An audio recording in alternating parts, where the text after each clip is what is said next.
তিন বা তার বেশি বাহু দ্বারা সীমাবদ্ধ সমতলিক ক্ষেত্রকে বহুভুজ বলে।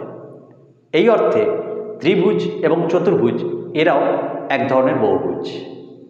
আবার দেখো, যে সকল বহুভুজের প্রতিটা বাহুর দৈর্ঘ্য সমান এবং প্রতিটা অন্তঃকোণের মাপ সমান, সেই সমস্ত বহুভুজকে সুষম বহুভুজ বলে। এই অর্থে বর্গক্ষেত্র এবং সমবাহু ত্রিভুজ এরাও সুষম বহুভুজের মধ্যেই পড়ে।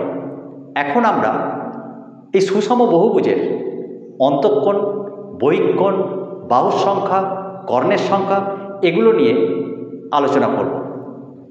এগুলো সম্পর্কিত যে সকল গুরুত্বপূর্ণ সূত্র আছে এবং সেই সূত্রের ভিত্তিতে যে সমস্ত আমরা প্রশ্নের সম্মুখীন হই সেগুলো কিভাবে সমাধান করতে হয় তা জানব। দেখো, আমি এখানে সূত্রগুলো লিখেছি। এখানে যেসব সূত্র লিখেছি সবাই এই সুষম বহুভুজের সূত্র, এবং এখানে আমি বেশ কয়েকটা অঙ্ক লিখেছি, যেখানে অঙ্কগুলো সবাই সুষম বহুভুজের ওপর। আমি এখানে অঙ্কগুলো খুব শর্টে লেখার চেষ্টা করেছি, তবে সব অঙ্কগুলোই সুষম বহুভুজ সম্পর্কিত। ওকে, দেখো, প্রথম অঙ্ক, পঞ্চভুজের অন্তঃকোণের সমষ্টি। তাহলে পঞ্চভুজ মানে যে কোনো সুষম বহুভুজের অন্তঃকোণের সমষ্টি যদি আমাকে নির্ণয় করতে বলে, সেক্ষেত্রে আমরা অন্তঃকোণের সমষ্টির যে সূত্র আছে 2 নম্বর সূত্র, এটা অ্যাপ্লাই করব। অর্থাৎ অন্তঃকোণের সমষ্টি মানে 2 × n-2 সমকোণ। মনে রেখো, এখানে সূত্রে আমি যত জায়গায় n লিখেছি, n মানে হচ্ছে বাহুর সংখ্যা, অর্থাৎ নাম্বার অফ সাইড। ওকে, তাহলে n মানে বাহুর সংখ্যা, এটা মাথায় রেখো। তাহলে আমরা প্রথম অঙ্কের উত্তর কি করে পাবো? এই 2 নম্বর সূত্র অনুযায়ী পাবো। দেখো, 1 নম্বর পঞ্চভুজের অন্তঃকোণের সমষ্টি। তাহলে পঞ্চভুজের অন্তঃকোণের সমষ্টি কি হবে? আমি শুধু ক্যালকুলেশনটা তোমাদের দেখাচ্ছি, তোমরা লিখবে পঞ্চভুজের অন্তঃকোণের সমষ্টি, এরকমভাবে লিখলেই হবে। ওকে, তাহলে 2 × n, n মানে কত? পঞ্চভুজ মানে 5টা ভুজ, n মানে আমি বলেছি বাহু, ভুজ মানেই বাহুর আর একটা নাম হচ্ছে ভুজ। তাহলে পঞ্চভুজ মানে 5টা ভুজ মানে 5টা বাহু। তাহলে n এর জায়গায় আমি লিখব 5 - 2 সমকোণ। দেখো, 2 × n-2 সমকোণ। এখানে n মানে যতগুলো ভুজ বলবে এখানে সেই সংখ্যাটা লিখে দেবো, আর সমকোণ মানে আমরা জানি 90 ডিগ্রি। তাহলে এখানে লিখে দেবো × 90 ডিগ্রি। তাহলে ক্যালকুলেশন করে কি পাবো? দেখো, 2 × 5 থেকে 2 বাদ দাও, 3 × 90 ডিগ্রি, অর্থাৎ 3 × 2 = 6, 6 × 9 = 54, মানে 540 ডিগ্রি। তাহলে 1 নম্বর প্রশ্নের উত্তর কি হলো? পঞ্চভুজের অন্তঃকোণের সমষ্টি না 540 ডিগ্রি। ওকে, 2 নম্বর অঙ্ক। দেখো, ষড়ভুজের অন্তঃকোণ ও বহিঃকোণ। ষড়ভুজের অন্তঃকোণ ও বহিঃকোণ, দেখো, এটা সবসময় মাথায় রাখবে যে আমরা যদি আমাদেরকে অন্তঃকোণ বা বহিঃকোণ দুটোই যেহেতু বার করতে বলেছে, আমরা প্রথমে বহিঃকোণটা বার করব এই সূত্রটা অ্যাপ্লাই করে। ওকে, দেখো, বহিঃকোণ যতগুলোই ভুজ থাকুক, বহিঃকোণের সমষ্টি সবসময় 360 ডিগ্রি হবে। ভুজ যতগুলোই হোক, সে পঞ্চভুজ হোক, তোমার ষড়ভুজ হোক, যাই হোক, তাহলে বহিঃকোণের সমষ্টি সবসময় 360 ডিগ্রি হবে। তাহলে আমরা আগে বহিঃকোণটা বার করে নিই। তাহলে দেখো, 2 নম্বরে ষড়ভুজের অন্তঃকোণ ও বহিঃকোণ। তাহলে 2 নম্বরে আমরা ষড়ভুজের বহিঃকোণ কত হবে? না, বহিঃকোণ মানে 360 ডিগ্রি বাই n। n মানে কি? এই সূত্রটা, n মানে হচ্ছে ষড়ভুজ, n মানে জটা বাহু, ষড়ভুজ মানে 6টা বাহু, 6 দিয়ে ভাগ, তার মানে 6 × 6 = 36, অর্থাৎ বহিঃকোণ 60 ডিগ্রি। বোঝা গেল? বহিঃকোণ যা পেয়ে গেলাম, মনে রেখো অন্তঃকোণ আর বহিঃকোণের যোগফল সবসময় 180 ডিগ্রি। ওকে, তাহলে অন্তঃকোণ কত হবে? দেখো, এখানে একটা সূত্র বলা আছে, অন্তঃকোণ সমান কি না 180 ডিগ্রি থেকে বহিঃকোণটা বাদ দিলেই পেয়ে যাবে। তাহলে 180 ডিগ্রি - 60 ডিগ্রি মানে 120 ডিগ্রি। তাহলে ষড়ভুজের অন্তঃকোণ হলো 120 ডিগ্রি আর বহিঃকোণ হলো 60 ডিগ্রি। ওকে, এই অন্তঃকোণের সূত্র। এবারে দেখো পরের প্রশ্ন 3 নাম্বার, বলছে বহিঃকোণের পরিমাপ 6 ডিগ্রি হতে পারে কি? দেখো বৈকোণের পরিমাপ 6 ডিগ্রি হতে পারে কি না এটা আমরা কী করে জানবো?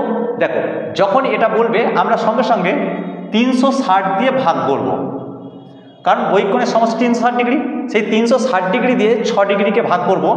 যদি ভাগ মিলে যায় তাহলে জানবো হতে পারে, অর্থাৎ শিওর হবে। আর যদি না ভাগ মেলে তাহলে জানবো এই যে ডিগ্রিটার কথা বলছে এই ডিগ্রিটা বৈকোণের মাপ হতে পারে না। ওকে, তাহলে ভাগ করো, 6 6 36 মানে 60, তাই তো? তাহলে ভাগ করে ভাগফল পাচ্ছি, মানে ভাগটা মিলছে, সুতরাং এটা বৈকোণের পরিমাপ 6 ডিগ্রি হতে পারে। ঠিক আছে, তাহলে আমরা উত্তর লিখব হতে পারে। ওকে, একইভাবে দেখো 4 নম্বর অঙ্ক, অন্তঃকোণের পরিমাপ 100 ডিগ্রি হতে পারে কি? এবার অন্তঃকোণ যখন বলবে তখন আগে তুমি বৈকোণটা বার করে নেবে, কারণ ডাইরেক্ট অন্তঃকোণ থেকে আমরা বাহুতে যেতে পারবো না।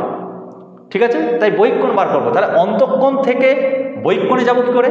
না 180 ডিগ্রি অন্তঃকোণ আর বৈকোণের সমষ্টি, তাহলে সেই 180 ডিগ্রি থেকে অন্তঃকোণ 100 ডিগ্রি বাদ দিয়ে দাও, দিলে থাকে 80 ডিগ্রি, তাই তো?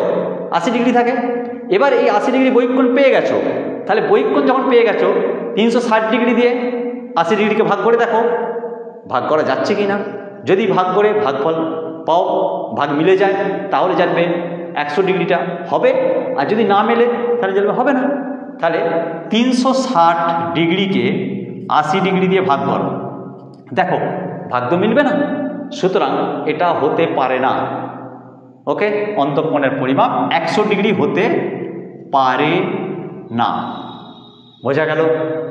এবারে আসি 5 নম্বর অঙ্ক, বলছে প্রতিটি বৈকোণ যদি 60 ডিগ্রি হয়, যে কোনো সুষম বহুভুজের প্রতিটা বৈকোণ যদি 60 ডিগ্রি হয় তাহলে বাহুর সংখ্যা কত হবে? তাহলে বৈকোণ দেওয়া আছে, বাহুর সংখ্যা জানতে চেয়েছে, আমরা বৈকোণ দেওয়া থাকলে বাহুর সংখ্যা কী করে পাবো? দেখো এইটা 5 নম্বর সূত্র, অর্থাৎ 360 ডিগ্রিকে বৈকোণ দিয়ে ভাগ, তাহলে আমরা কত অঙ্ক? 5-এর দাগের অঙ্ক।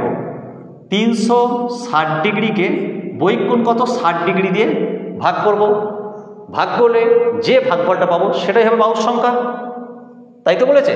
তাহলে 6, অর্থাৎ বাহুর সংখ্যা হচ্ছে 6টি। 5 নম্বর অঙ্কের উত্তর।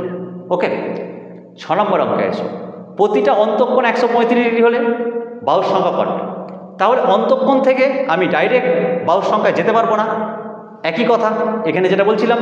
তাহলে কি করতে হবে? আগে বৈকোণটা বার করতে হবে। তাহলে 6 নম্বর অঙ্ক, তাহলে 180 ডিগ্রি থেকে আগে অন্তঃকোণটা বাদ দিয়ে দাও, 135 ডিগ্রি বাদ দিলে থাকে 45 ডিগ্রি। এই 45 ডিগ্রি হচ্ছে অন্তঃকোণ যখন 135 ডিগ্রি তখন বৈকোণ 45 ডিগ্রি। এবারে এই 45 ডিগ্রি দিয়ে 360কে ভাগ করো, তাহলেই বাহুর সংখ্যা পেয়ে যাবে, এই সূত্র। তাহলে বাহু সমান 360 ডিগ্রি বাই 45 ডিগ্রি। ঠিক আছে, 50 40, 4 32 আর 4 36, তাহলে 8টি হবে। ঠিক আছে, তাহলে 6 নম্বর অঙ্কে যে সুষম বহুভুজের অন্তঃকোণ 135 ডিগ্রি তার বাহুর সংখ্যা কত হবে? 8টি। বোঝা গেল? এবারে এসো 7 নম্বর অঙ্ক। ওকে, অন্তঃকোণ আর বৈকোণের অনুপাত দেওয়া আছে, বাহুর সংখ্যা কটি? ওকে, 7 নম্বর অঙ্ক, দেখো অন্তঃকোণ আর বৈকোণের অনুপাত হচ্ছে 3:2, তাই তো? আমরা জানি অন্তঃকোণ আর বৈকোণের সমষ্টি কত? 180 ডিগ্রি। তাহলে 180 ডিগ্রির মধ্যে আমরা এই অনুপাতে ভাগ করে নিই, অন্তঃকোণ কত বৈকোণ কত, তাহলে অন্তঃকোণ কত বৈকোণ কত। এবার একটা কথা বলি, দেখো আমি বাহুর সংখ্যায় যাব, তাহলে আমার অন্তঃকোণের প্রয়োজন নেই, কারণ অন্তঃকোণ থেকে সরাসরি আমি বাহুর সংখ্যায় যেতে পারবো না। কিন্তু বৈকোণ জানা থাকলে আমি সরাসরি বাহুর সংখ্যায় যেতে পারবো। কোন সূত্র অ্যাপ্লাই করে? না এই সূত্র অ্যাপ্লাই করে 360 ডিগ্রিকে বৈকোণের মাপ দিয়ে ভাগ করব, বাহুর সংখ্যা পেয়ে যাব। তাহলে আমি অন্তঃকোণটা অ্যাভয়েড করে বৈকোণটা বার করে নিই। ওকে, তাহলে বৈকোণ কত হবে? দেখো বৈকোণ হচ্ছে যে 180 ডিগ্রি হচ্ছে অন্তঃকোণ আর বৈকোণের সমষ্টি, তাই তো? তাহলে সমষ্টিকে আনুপাতিক ভাগহার দিয়ে গুণ করে দিই। দেখো আনুপাতিক ভাগহার এখানে কত? টোটাল হচ্ছে 5, 5-এর মধ্যে বৈকোণ কত? 2, মানে 2-এর 5। তাহলে 180 ডিগ্রিকে 2-এর 5 দিয়ে গুণ করলাম। ওকে, করলে কত হলো? 5 36 সং 180, তাই তো হলো। তাহলে বৈকোণ হচ্ছে 72 ডিগ্রি হলো, তাহলে বহিঃ কোণ 72 ডিগ্রি পেয়ে গেলাম। বাহুর সংখ্যা কটা হবে না, অতএব বাহু 360 ডিগ্রিকে 72 ডিগ্রি দিয়ে ভাগ করো, তাহলে 5টি, তাই তো হচ্ছে। এই সূত্র অনুযায়ী বাহুর সংখ্যা বেরিয়ে গেল 7টা, বাহু 5টি। এবারে ধরো যদি 6 নম্বর অঙ্ক, দেখো মনে করো তোমরা, আমি যেটা বলছি খেয়াল করো, কর্ণ, আমি এখানে অঙ্কটা দেওয়া হয়নি, তো যাক আমি বলছি, ধরো কর্ণ, যদি কোনো সুষম বহুভুজের কর্ণ বার করতে বলে তাহলে আমরা কি করে পেতে পারি। দেখো কর্ণের সংখ্যা কি হবে, মনে করো একটা ষড়ভুজ, ষড়ভুজ মানে যার 6টা বাহু, ষড়ভুজ যে তোমাকে কর্ণের দৈর্ঘ্য বার করতে, কর্ণের সংখ্যা বার করতে বললো। ঠিক আছে, তুমি কিভাবে করবে, আমি এখানে জাস্ট ধরে নিলাম 8-এর অঙ্কটা এরকম দেওয়া আছে যে একটা ষড়ভুজের কর্ণের সংখ্যা নির্ণয় করো। ওকে, তাহলে সেই ষড়ভুজের কর্ণের সংখ্যা কি হবে, দেখো এখানে কর্ণের সংখ্যা নির্ণয়ের সূত্র কি, n × n-3/2, তাই তো। তাহলে n মানে কি বলেছি, যে বাহুর সংখ্যা, তাই তো, মানে কতগুলো বাহু আছে। n যেহেতু ষড়ভুজ, তাহলে n এর জায়গায় আমি 6 লিখব, তারপর 6 - 3/2 সূত্রে ফেলে দিলাম। দেখি এবারে কতগুলো হয়, 6 × 6 থেকে 3 বাদ দাও, 3/2, তাই তো। তাহলে 2 আর 6 কেটে দিলে 3, মানে 9টি। তাহলে ষড়ভুজের কর্ণের সংখ্যা কটা হবে, 9টা। ওকে।